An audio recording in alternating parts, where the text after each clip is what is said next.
जगदम्बिका प्रसाद पांडे। राधा राधा जैसे पूज्य महाराज जी, आपके चरणों में कोटि कोटि प्रणाम। राधे राधे। महाराज जी, मन शंकाग्रस्त रहता है, उसका निवारण? बुद्धि अपवित्र है, इसलिए मन शंकाग्रस्त है। अगर बुद्धि पवित्र हो जाए तो मन शंका रहित हो जाए, क्योंकि बुद्धि का शासन मन पे, मन का शासन इंद्रियों पे, इंद्रियां निर्विषय, तो हृदय पवित्र। अभी उल्टा है, विषयों के अधीन इंद्रियां हैं, इंद्रियों के अधीन मन है, मन के अधीन बुद्धि है, इसलिए प्रश्नवाचक चिन्ह बना रहता है। उस चिन्ह में भय बना रहेगा, शोक रहेगा, विषाद रहेगा, चिंता रहेगी, नाना प्रकार से वृत्तियां भटकती रहेंगी। इसी का सुधार करने के लिए तो अध्यात्म मार्ग है। अध्यात्म मार्ग मन की बीमारी को ठीक करने के लिए है। प्रारब्ध भोग तुम्हें भोगना पड़ेगा, बड़े बड़े संतों को भोगना पड़ता है। रामकृष्ण परमहंस जी जैसे महापुरुष को गले में कैंसर था, बड़े बड़े संतों के जीवन में देखा गया। ये पहले से तय हो चुका है, इस अवस्था में ऐसा ऐसा दंड मिलेगा, ऐसा ऐसा सुख की अनुभूति करने वाले विषय मिलेंगे। एक बात तय नहीं हुई, भजन वो नवीन कर्म है, धर्माचरण ये तुम्हारा नवीन कर्म है, इस पर ध्यान दो। हमारा धर्माचरण में जीवन व्यतीत हो और भगवत भजन करके मेरा मन मेरा बुद्धि परमानंद में डूब जाए। कोई प्रश्न नहीं, कोई चाह नहीं, ये स्थिति होनी चाहिए। न सोचति न कांक्षति। वो कब होगा? ब्रह्मभूता प्रसन्नात्मा न सोचति, न कोई चाह नहीं। जाहि न चाही कबहु कछु, तुम शन सहज स्नेह, बसहु निरंतर तासुर सो राउर निज के।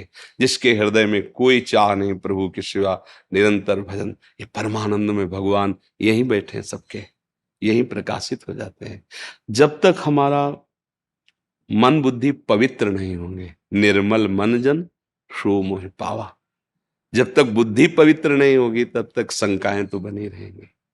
अगर निशंक होना है, निर्भय होना है, निश्चिंत होना है, निशोक होना है, तो भगवान की शरण में होकर उनका नाम जप निरंतर करने का अभ्यास करो, अभी ठीक हो जाएगा।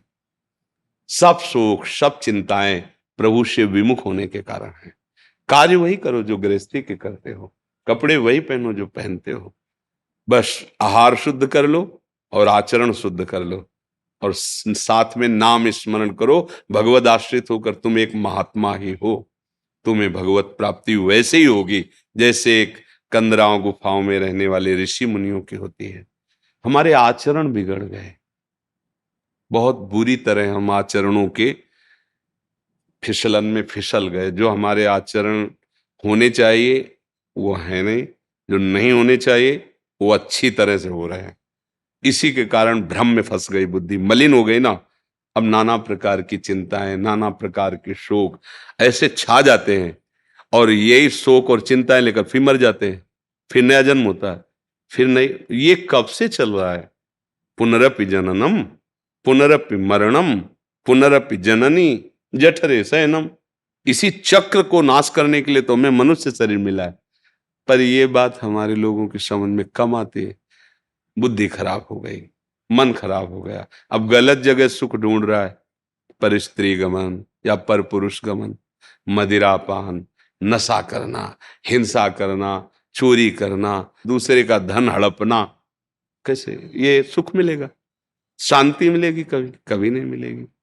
चाहे जितना आप धन एकत्रित कर लो, धन में शांति नहीं है, धर्म में शांति है, भगवत भजन में शांति है।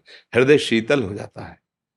कैसी भी गरीबी परिस्थिति हो, कैसा भी व्यवहार में प्रतिकूलता हो, जब आपके हृदय में भगवान का भरोसा होता है और नाम जब चल रहा होता है, तो आप बहुत शांत रहते हैं, गंभीर रहते हैं। आपको पता है वो विश्व का पालन पोषण करने वाला प्रभु मुझे देख रहा है, जिस समय जैसा वो चाहेगा तत्क्षण बना देगा।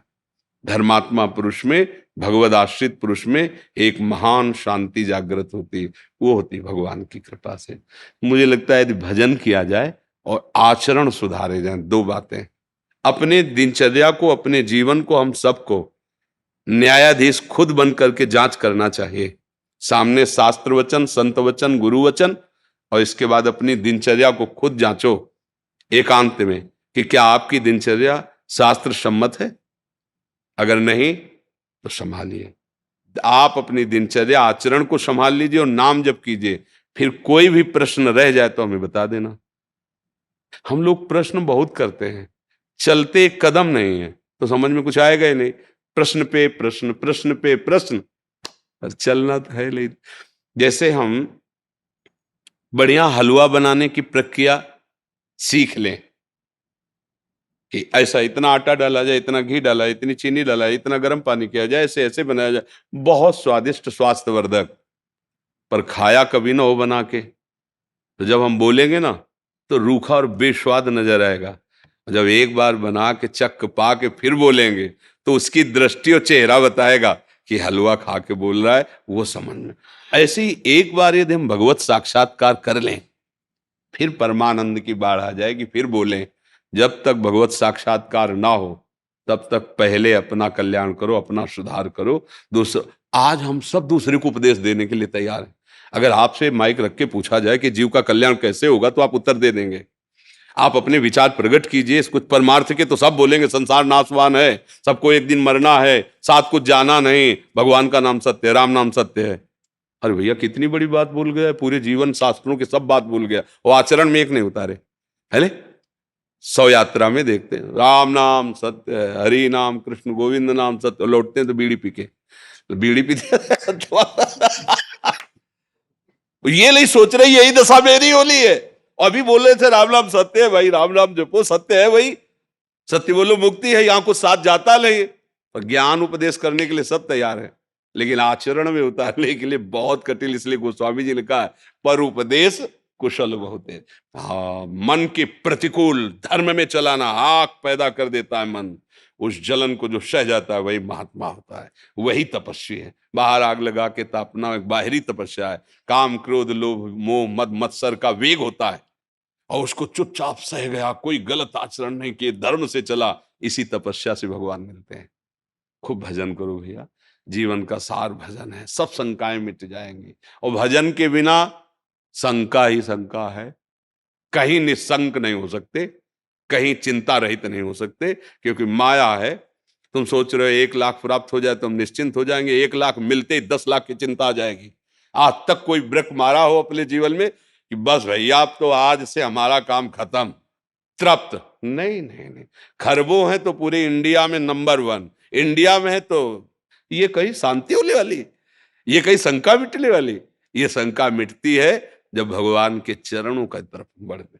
केवट भगवान के चरण पखारा तो क्या कह रहा है, भगवान से कह रहा है अब कछुनाथ न चाहिए, अब नहीं चाहिए महाराज, जो हमें चाहिए था अति आनंद उमगी अनुरागा, चरण सरोज पखारन लागा। भगवान के जब चरण धोए, चरणामृत पान किया, जिस खोज में था, वो खुद कह रहे हैं बहुत काल में कीन मंजूरी, बहुत जन्मों से भटकता चला रहा, आज दीन सब बिन, आज मुझे मिल गया जो मैं चाहता था, आपके चरणों का आनंद, अब कछुनाथ न चाहे, कृपा सिंधु, अब आपसे भी कुछ नहीं चाहिए। ये है, ये तभी होता है हम भगवद आश्रित होकर अच्छे आचरण करें, नाम जप करें, दूसरों को सुख पहुंचाएं, कोई संकट नहीं रह जाएगी।